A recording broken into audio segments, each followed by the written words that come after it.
students, I am Vijay Kumar Singh again in front of you। जैसा कि आप सभी जानते हैं हम लोग इलेक्ट्रिसिटी चैप्टर पढ़ रहे हैं और इलेक्ट्रिसिटी चैप्टर में इससे पहले वाले वीडियो में रेसिस्टेंस के बारे में एक्सप्लेन किया गया था। अब जो हम यहाँ पर किसी भी सर्किट में कभी कभी हमें ज़रूरत पड़ती है एक से अधिक रेसिस्टर्स को कनेक्ट करने का। रेसिस्टर्स जैसा कि आप पहले भी जान रहे हैं कि रेसिस्टर एक डिवाइस होता है जिसका एक सर्टेन रेसिस्टेंस होती है। तो उसी के बारे में उसको हम कैसे कंबाइन कर सकते हैं इसके बारे में आज के वीडियो में हम चर्चा कर रहे हैं।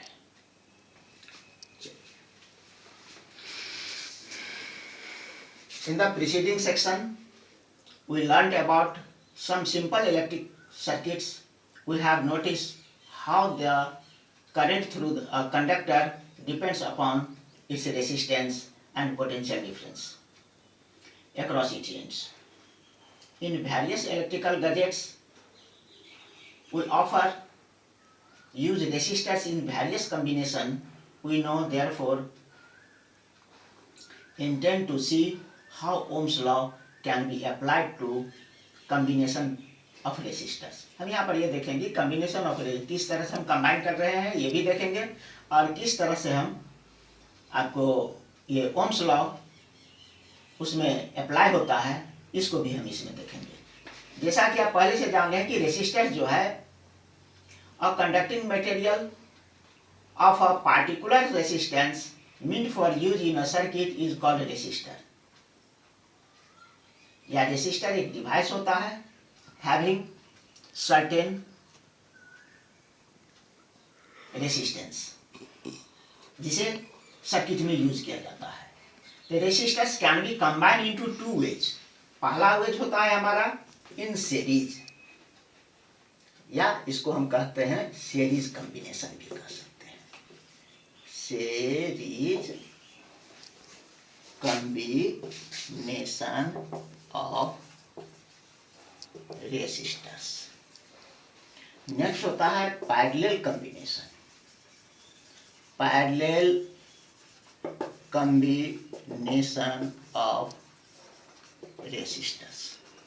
अब ये सबसे पहले हमें जानना है कि ये सीरीज कॉम्बिनेशन और पैरेलल कॉम्बिनेशन होता क्या है। Series parallel,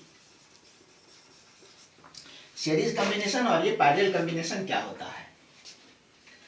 When the resistors are connected end to end, जब रेसिस्टर को हम end to end, जैसे एक ये रेसिस्टर्स हुआ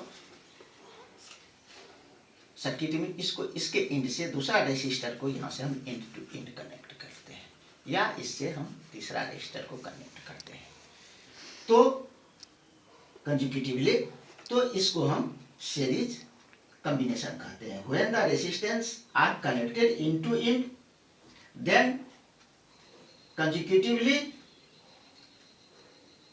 they are said to be in series।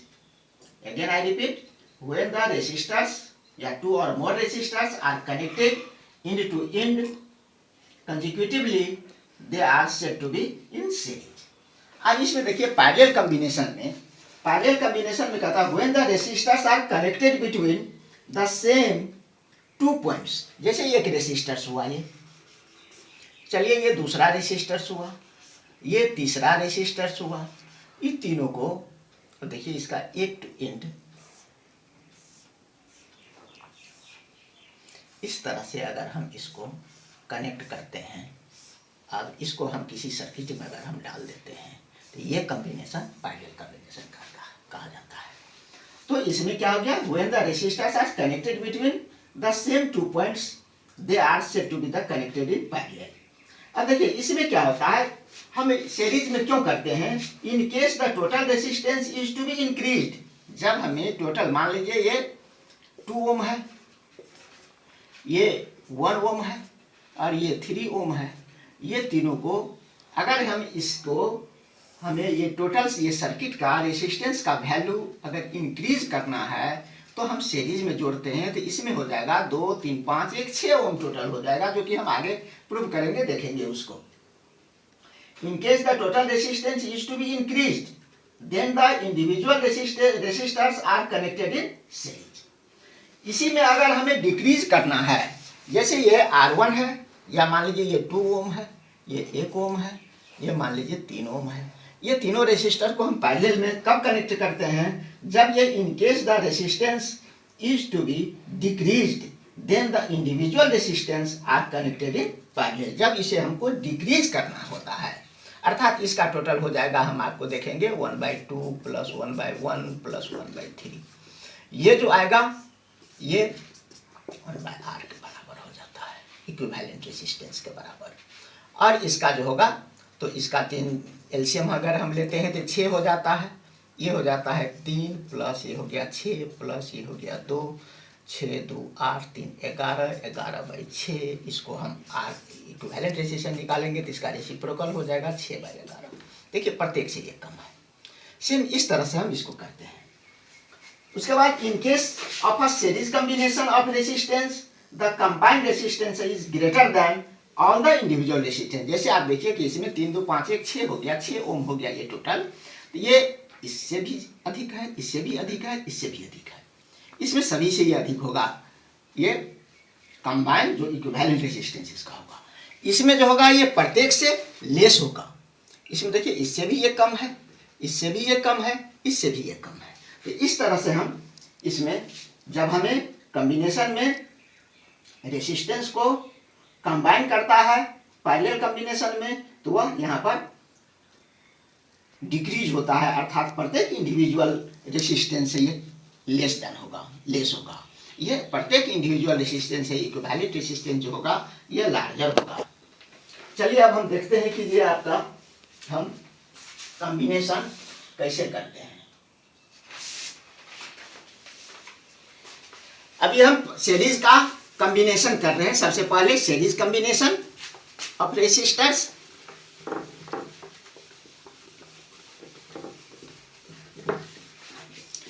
चलिए देखिए, सबसे पहले हम मान लेते हैं कि ये 3 रेसिस्टर्स है हमारा, एक AB, दूसरा BC, तीसरा CD। इसको हम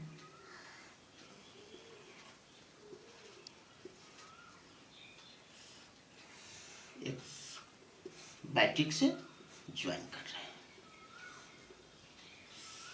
चलिए ये स्विच हो गया।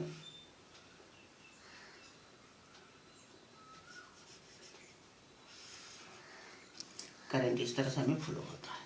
चलिए मान लेते हैं कि इसका R1 है, इसका R2 है, इसका R3। ये R1 R2 R3 रेसिस्टेंस ये होता है। इसमें जैसा कि इसमें फिगर में आपको दिखाया गया है, और ये हम ये जान रहे हैं पहले से, जो रेसिस्टेंस पढ़ाई हुई थी, जो उस वीडियो में मैंने चर्चा किया था कि जब ये सेम ये सर्किट ये सीरीज कॉम्बिनेशन जब होता है ये, तो इसमें सेम करंट अगर I यहाँ फ्लो हो रहा है तो यहाँ अभी I होगा, यहाँ भी I होगा, यहाँ भी I होगा।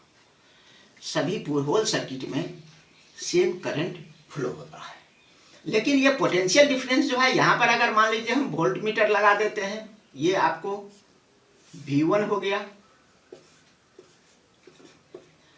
यहाँ पर आपको दूसरा वोल्ट मीटर लगाते हैं, ये सभी का इंडिविजुअल अलग अलग आएगा। अर्थात ये पोटेंशियल डिफरेंस डिवाइड हो जाता है। पोटेंशियल डिफरेंस इसमें इसका अलग होगा, इसका अलग होगा, इसका अलग होगा, लेकिन करंट सेम होल सर्किट में सेम करंट फ्लो करता है। मान लेते हैं कि तीनों प्रकार से तीनों ये रेसिस्टर से करंट I फ्लो हो रही है, और resistors AB, BC and CD के इन से पोटेंशियल डिफरेंस इसके AB के, BC के और CD के इसके इन से यहाँ पर V1 प्रोड्यूस हो रहा है, यहाँ पर V2 हो रहा है, यहाँ पर V3 से हो रहा है वोल्ट मीटर में। तो हम बाय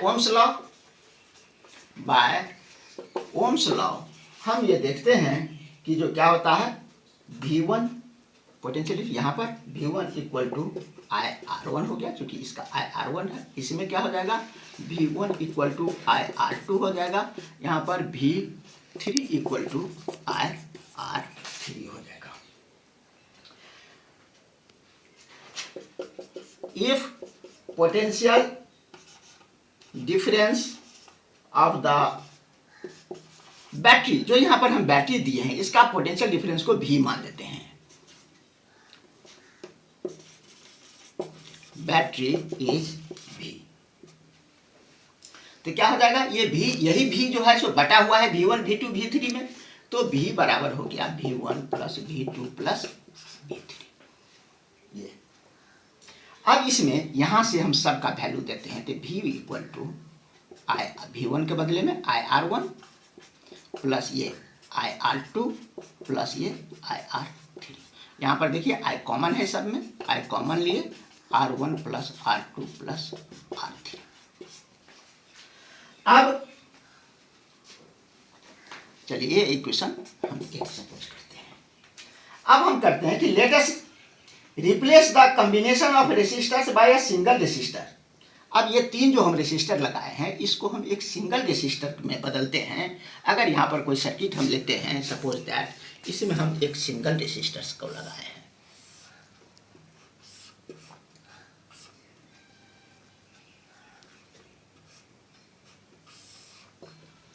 करंट I फ्लो हो रहा है, पोटेंशियल डिफरेंस V है, ये मान लीजिए RQ है, such that the current does not change. इस तरह से हम लगाएं कि करंट का वैल्यू चेंज नहीं हो, इट रिमेन्स I, या I ही रहा। दिस रेसिस्टेंस इज, तब उस समय में जो इस रेसिस्टेंस से वोल्टेज भी हम, पोटेंशियल डिफरेंस भी वही रखे हैं, करंट भी वही रखे हैं, तो इस रेसिस्टर से जो को हम इक्विवेलेंट रेसिस्टेंस कहेंगे, जिसका of the combination it's value is, तब इसका वैल्यू जो होगा, इसमें अब मान लीजिए करंट वही है, वोल्टेज पोटेंशियल डिफरेंस वही है, और एक हम सिंगल रेसिस्टेंस लगाए हैं, तब जाकर के जो हम ये इसको मेजर करते हैं, ये मेजर करते हैं तो ओम्स लॉ से यहाँ पर क्या हो जाएगा, बाय ओम्स लॉ यहाँ से भी होगा, बाय ओम्स लॉ। अगर ये इक्विवेलेंट रेसिस्टेंस को RQ से लिखे हैं तो V equal to IR equivalence.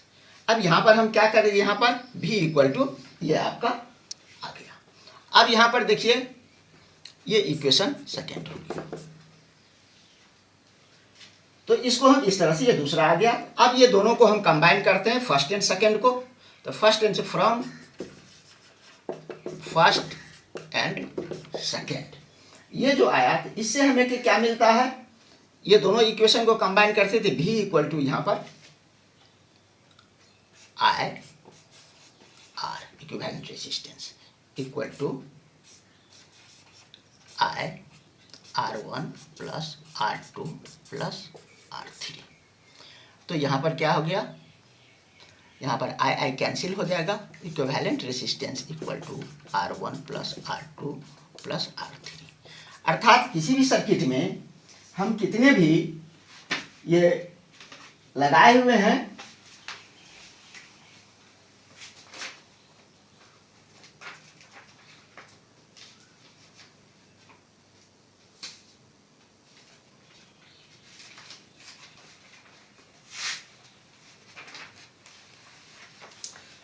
equivalent resistance of resistor connected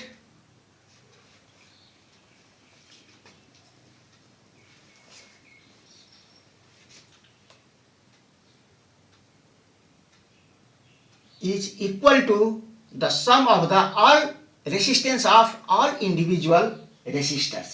ये तो जितना भी हम इसके R1 R2 R3 और भी लगा सकते हैं, R4 R5 एन तक हम लगा सकते हैं, जितना भी होगा टोटल का सम यह इक्विवेलेंट रेसिस्टेंस के बराबर होगा।